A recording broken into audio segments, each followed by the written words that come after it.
Adam Richman went from being broke to breaking records on Man vs. Food. In this part of my interview with him, the Travel Channel star talks about how he got his first big break. This is Mediabistro. Look, things change. Anyone with a camera and a computer Right now, is they a good always idea. pay attention What's to the where user we all value? do. We evolve. So how did you initially hook up with the Travel Channel?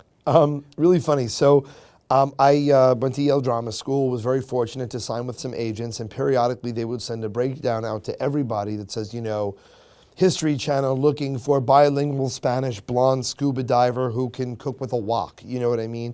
Random things. And I had just read a book, you know, I put myself in a 5-year plan like Stalin coming out of Yale, that if I weren't where I wanted to, I was not where I wanted to be, I would transition out.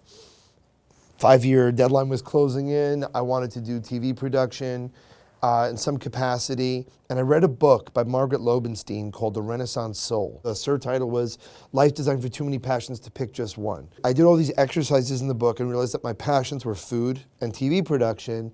And I said, I gotta be on a food show. I gotta work on a food show. That's my sweet spot. And literally, maybe 36 hours later, I get this breakdown from my agent saying, Travel Channel looking for someone who knows regional food, who has kitchen experience, who has acting experience, who likes to eat and can eat a lot. Now, the most I'd eaten at that point, other than maybe being stoned in college or something like that, was, you know, Thanksgiving, and I would wreck shop on Thanksgiving. So I auditioned, and it was a 6-round process. No challenges in the audition. It was like bring food, describe it, camera comportment, and how comprehensive my national food knowledge was. Being that I started a regional food journal in '95 when I lived in Atlanta, I knew food all around the country. I had been doing regional theater and augmenting all these journals. So she said, well, you're from Brooklyn, tell me about the Midwest, trying to stump me. And I was like, you can't cross my cheddar. And I was like, done. So then it was one audition, an interview, another screen test, culinary expertise, and it culminated, they said, your final screen test is at Katz's Deli. So I went the day before, interviewed everybody, took every note, bought a t-shirt, cut the collar out, and I went, and I was so poor. And I remember I was on unemployment and whatever, and I went to the laundromat near my house, and I took $5, and I kept washing this to make it look weathered. I auditioned. They had us start with the intro read, which was to become the way every segment in MVF was, to all those walks up me outside the restaurant. And I finished the read, and I rehearsed it within an inch of my life.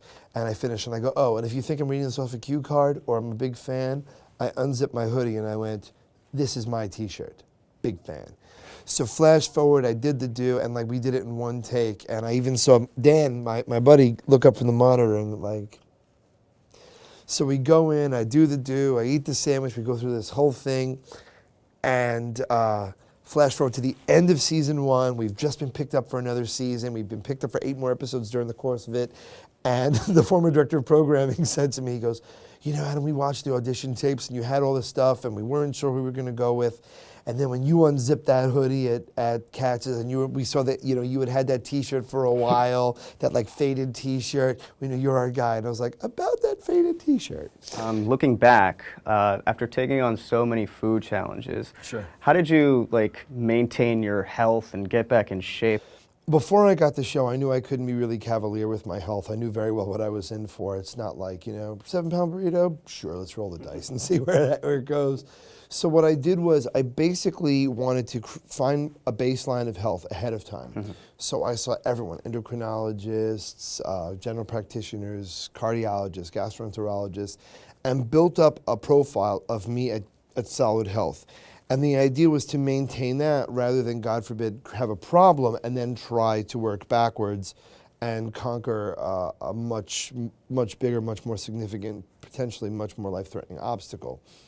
That being the case, I began to really notice that it took me having a show where I was eating the most indulgent foods on planet Earth to lead arguably the most healthy lifestyle I had off camera. Yeah.